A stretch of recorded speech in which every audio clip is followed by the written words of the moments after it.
सो अगर तुमने लो क्लिक कर गया है तो जैसे बेसिकली सबसे पहला सवाल यही उठता है कि व्हाट इज़ अ ड्रीम। तो देखो, अभी जो भी बोलूँगा ये मेरे पास रिसर्च पेपर है। मतलब कुछ तो लिखा है मैंने, जस्ट उसके बेस पे बोल रहा हूँ और अपनी इंसेप्शन की थ्री से बेसिस कुछ तो उठाया है, बस उतना ही। और क्वेश्चन भी इंसेप्शन देख के नहीं बाद ही आया था। तो चलो लेट्स स्टार्ट। तो फर्स्ट क्वेश्चन कि आखिर व्हाट इज़ अ ड्रीम। तो अगर सिंपली भाषा में समझाऊँ तो ड्रीम इज़ अ, मतलब आप जो भी ड्रीम इज़ अ स्टोरी, मतलब आप समझ लो कि आप दिन भर जो भी सोचते हो या फिर जो भी आप सोचते हो या फिर जो भी आप करते हो एक स्टोरेज में जाता है और वो स्टोरेज बाद में कंप्यूटर एक स्टोरी की तरह प्ले करता है। वो कैसे प्ले करेगा we don't know anything, but तो ये ज़रूर है कि अगर आप स्लीप में हो, डीप स्लीप में हो, तो 100% क्लिक मतलब जस्ट प्ले करेगा। ओके, मतलब ये समझ में आ गया। तो व्हाट यू थिंक समझ में आ गया होगा। सो सिंपली एक स्टोरी मतलब मीन्स की स्टोरी लाइन, मतलब दिमाग एक स्टोरी क्रिएट करना चाहता है इन इमेजिन वर्ड, मतलब जिसका रियल वर्ल्ड से कुछ कनेक्शन हो भी सकता है या फिर नहीं भी हो सकता।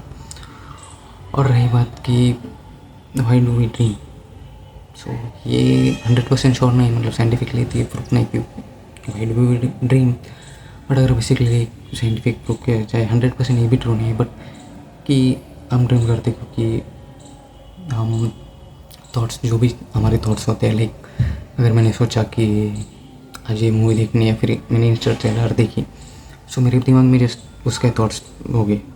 सो जो मैं सोचता हूँ वही आएगा। सो सिंपली अगर बोला हो तो यही कुछ होता है। और कुछ थिंग जो भी हम इमेजिन करते हैं, लाइक वी इमेजिन कि आई विल बी सक्सेसफुल या फिर कोई मुझे किसी को प्रपोज करना है, तो वो भी आ सकता है कि सामने में। Just we think of imagination like future predict करना, बट ये फ्यूचर प्रेडिक्ट करना जो भी बोलते हैं ड्रीम्स पे नहीं होता। और बस ये क्योंकि जस्ट वी थिंक, मतलब जो भी हम आज सोचते हैं कि कल होगा वही हम हमारे ड्रीम में आते हैं। और बस मतलब वही देखो, आज मैंने सोचा कि कल नाश्ते में पोहे खाऊंगा और जस्ट एक्सीडेंटली किसी ने पोहे या फिर मैं खाने गया तो जैसे हो जाएगा, तो समझ लेना उसे। ओके, सो ये क्वेश्चन हमारा हो गया कि हमें ड्रीम्स आती क्यों है। मतलब ये भी 100% श्योर नहीं, बट एक साइंटिफिक प्रूफ अगर होता है तो ये। अब आते हैं थर्ड पॉइंट्स पे कि हमारे कुछ कुछ ड्रीम्स ऐसी होती है जिनका ना मतलब ना मुँह होता है ना, मतलब समझ ही नहीं सकते कि आपको ड्रीम्स होती क्या है। सो सिंपली अगर बोलूँ कि ये ड्रीम्स आती क्यों है तो देखो, सो जब अगर वी आर एन अवेकन, मतलब सिंपल वे में बोल रहा हूँ, अगर आपको थोड़ा सा डीपली चाहिए और मतलब हाउ ब्रेन्स वर्क्स या फिर मेमोरी कलेक्ट करता है ये जो, तो डिस्क्रिप्शन में लिंक है स्पॉटिफाई की, वहाँ पे फुल 6 to 7 मिनट्स का पॉडकास्ट है, वहाँ पे आप जाके देख सकते हो। वहाँ मतलब एक्सप्लेन किया हुआ है पूरी रिसर्च इन साइंटिफिक में। मतलब आप चाहो तो वहाँ पे जा सकते हो। अभी यहाँ पे तो सिंपली मैं एक्सप्लेन करता हूँ जो नॉर्मल के लिए। तो देखो इलॉजिकल क्यों होती है ड्रीम्स, तो मेरे हिसाब से जस्ट मुझे जितना रिसर्च से समझा है तो ड्रीम्स का इलॉजिकल ना यही होता है कि थॉट्स जगल होते हैं, मतलब थॉट्स जो भी होते हैं हमारे कोलाइड होते हैं। या फिर अब एक समझो कि आप दिन भर अगर एक कोई असाइनमेंट कर रहे हो या फिर कोई भी चीज़ कर रहे हो और उसके साथ भी आपके दिमाग में कुछ ना कुछ चल रहा है, या फिर शायद मैं किसी मेरे क्रश को प्रपोज कर दूँगा, या फिर like I will watch this movie, या फिर कुछ बहुत सी चीज़ें होती है जो you are thinking at a time. So जब आप अवेकन होते हो तो ब्रेन वर्क्स की ठीक ठाक ही चलता है, बट जैसे आप सोते हो तो जो थॉट्स प्रोसेस होते हैं, आप दिन भर सोचते हो, तो जब स्टोरी लाइन में उनको डालने की कोशिश करते हैं दिमाग, तो जस्ट इट्स कोलाइड। और जब कोलाइड होता है तो बस ख़त्म, पता नहीं चलता कि इस में आता क्या है। So it is illogical dreams मतलब हो सकते हैं। और इसका और एक भी कारण हो सकता है। तो देखो लाइक इन सबकॉन्शियस माइंड, जो भी हमारी मेमोरीज होती है in subconscious minds just are like library, और जो स्टोर होती रहती है। Just we don't know, just अभी कौन I have forgotten than scene, और even I don't know anything about that moment in my childhood और एनीथिंग, बट माई ब्रेन्स मतलब जो भी दिमाग में है उसके सबकॉन्शियस माइंड में वो चीज़ रहती है। सो दिमाग क्या करेगा, just pick the subconscious mind, library जाएगा, लाइब्रेरी से कुछ तो बुक्स उठाएगा और just try to tell the story. But अगर एक दो बुक से अगर स्टोरी लो तो कहाँ कनेक्ट करेगी? तो वही हो सकता है इलॉजिकल ड्रीम्स का पर्पस। मतलब मेरे हिसाब से मुझे जितना समझ में आया उतना ही बोल रहा हूँ, बाकी कुछ नहीं। सो ये और inception movie what is dream layers. So मतलब पूरी जो थीम थी इंसेप्शन मूवी की, सो उसी पर ये वीडियो भी उसी से है के लिए बनाई, कि जो मेरे दिमाग में वही से है। सो इंसेप्शन की स्टोरी ये थी कि जस्ट लेयर्स होती थी ड्रीम्स की। तो जिन्होंने इंसेप्शन देखी उनको समझ में आ रहा है कि क्या बोल रहा हूँ। सो देखो कभी कभी क्या होता है कि हम सपने में होते हैं और हम सब उठते हैं, पर हमको पता है कि हम सपने में हैं। मतलब एक लेयर होती है कि आप सोए हुए आप उठे बट आप फिर से सपने में। सो अगर जिसने इंसेप्शन देखी उसको समझ में आ रहा हो कि क्या बोल रहा हो। और ये रियल लाइफ में भी होता है, हाँ, नॉट ज़्यादातर टाइम नहीं हुआ बट होता है। So that's the thing. अब ये होता क्यों है, तो सिंपली देखो कि जब आप सपने में होते हो, आप जब उठने वाले होते हो, तो आप इतने डीप में चले जाते हो कि आप फिर से एक सपना देखने लगते हो। सो दैट्स द थिंग कि आप उठ नहीं पाते, और जो बीच का गैप होता है उसके फिर दिमाग एक और स्टोरी क्रिएट कर देता है कि आप उठ गए हो, क्योंकि आप एक डीप स्लीप में होते हो और उठ नहीं पाते। So that's the thing. और वही कंसेप्ट इंसेप्शन मूवी में भी देखा है, जो जिसने देखी यार देख लो भाई। सो बस ये, हाँ मतलब ये होता है ड्रीम्स अगर बोले तो। भाई ये ड्रीम्स आती क्यों है, हाँ इसका प्रॉपर रीज़न नहीं है, बट लाइक अ थॉट्स हो सकता है। बट स्टिल कि कई कई होती है जिसको हम पता भी नहीं होता, ना ही याद होता है। तो एक हो सकता है कि लाइब्रेरीज होती है उनसे हो सकता है।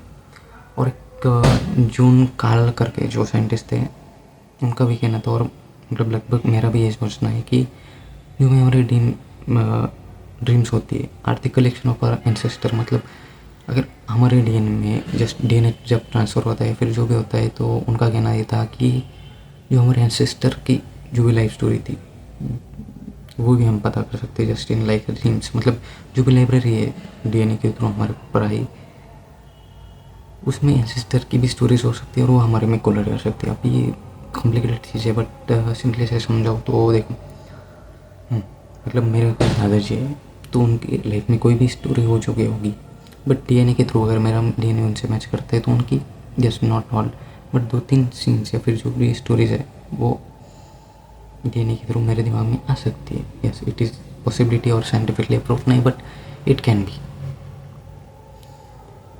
पता नहीं, मतलब पता नहीं किसी मुझे भी जब मैं सोच रहा था ये भी लगा, और जब मैंने वो थ्योरी देखी, हाँ एग्जैक्टली डीएनए का नहीं कलेक्शन था बट कि कलेक्शन ऑफ एंसेस्टर्स यानी कुछ जैसे कर किस थ्योरी है जहाँ पे जून क्लार्क करके उनका नाम है, आप चाहो तो सर्च करके देख दो। तो हाँ साइंटिफिकली प्रूव नहीं but still it is a theory. So बस और मुझे भी यही लगता है, मतलब हो सकता है थिंक। और हाँ एक लास्ट, अब मेरी थ्योरी है या कि नहीं पता नहीं मेरे को, बट स्टिल अगर चाहो तो सुन सकते हो। तो देखो कि मूवी तो अच्छी बन सकती है मैं इसको से देखो, मतलब कि जैसे लाइब्रेरीज होती है थॉट्स की, हाँ ये सब कॉन्शियस में ये तो प्रूफ है कि लाइब्रेरी होती है। अरे हाँ एक मिनट सॉरी, लाइब्रेरी से पहले एक और चीज़ बनाना चाहता हूँ कि हम जब सो के उठते तो ड्रीम्स में 95% हम भूल जाते कि व्हाट वी ड्रीम। सो अभी होता क्यों है जो साइंटिफिकली इतने बताना हो आपको, अगर बताना है तो नीचे स्पॉटिफाई के लिंक वहाँ से देख लो। बट जो सिंपली भाषा में बोलो तो देखो, अगर ड्रीम से उठते क्यों हैं हम अचानक, तो एक समझो कि आप एक ड्रीम एक पेन ड्राइव में चल रही मूवी है और जब अचानक से एक पेन ड्राइव निकल ली जाएगी तो कंप्यूटर को याद थोड़ी रहेगा कभी चल का रहा था। सो दैट्स द थिंग कि जस्ट जो भी थॉट्स की प्रोसेस एक स्टोरी बना के आपके अंदर चला रहे हैं और उसके निकलने में आपको कुछ पता नहीं, हाँ बट आप थोड़ा बहुत अगर उसको रिलेट कर रहे हो इन रियल लाइफ और उसको सेव कर रहे हो तो इट माइट बी चेंजेस की उसको सेव कर सकते हो। तो दैट्स द थिंग बस। और लास्ट में एक बात कि we might not able to be do time table in, मतलब we will never do a time table, but we can do, मतलब we have the thoughts of library, so we can live a new life. मतलब आप समझो कि मेरे जो भी thoughts है, जो सबकॉन्शियस माइंड में बचपन से है, सो अगर मैं डीप स्लीप में जाऊँ, फिर कोमा में जाऊँ, जैसे इंस्पिरेशन मूवी में जाते हैं, तो I can live my life, जो भी होल लाइफ है आई कैन लिव इट। मतलब यहाँ पे कुछ चेंज तो नहीं होगा, but I will sharpen my mind. जो भी, मतलब अब देखो, आई वॉज इन स्कूल, तो जस्ट स्कूल वॉज बैड, मतलब मेरे लिए तो अच्छा नहीं था, बट मे बी अब अगर मैं सीखने जाऊँ तो आई कैन लर्न फास्ट। हाँ, मतलब थॉट ऑफ स्कूल हो सकते हैं, यस, मतलब हम कभी टाइम ट्रेवल ना कर सके, but we can live a new life by going in thoughts of past. हाँ, मतलब we can no ever do time travel in future, but just not for why to do time travel, अगर we can our change our self और our personality. मतलब अगर आप ही समझो कि आपको अगर मौका मिले कि जस्ट पास में जाके आप क्या करोगे, तो simply will study. So I will go to from starting from school, I will still college, मेरे पास पूरे थॉट्स है, so I will try to study. So मतलब नॉट ओनली स्टडी, बट कोई वर्क है जिसका प्रॉब्लम्स है, so that can be solve. मतलब थेरी है, जितना हम पूछ तो नहीं सकते, बट आई बिलीव कि टाइम ट्रेवल नहीं कर सकते, बट इफ़ टेक्नोलॉजी गोज भी हो तो ये थेरी आ सकती है। So that's why I said time travel can't run, but we can go back in past by thoughts. So it was that's it for today. तो मिलते हैं, तब तक के लिए thank you and bye bye.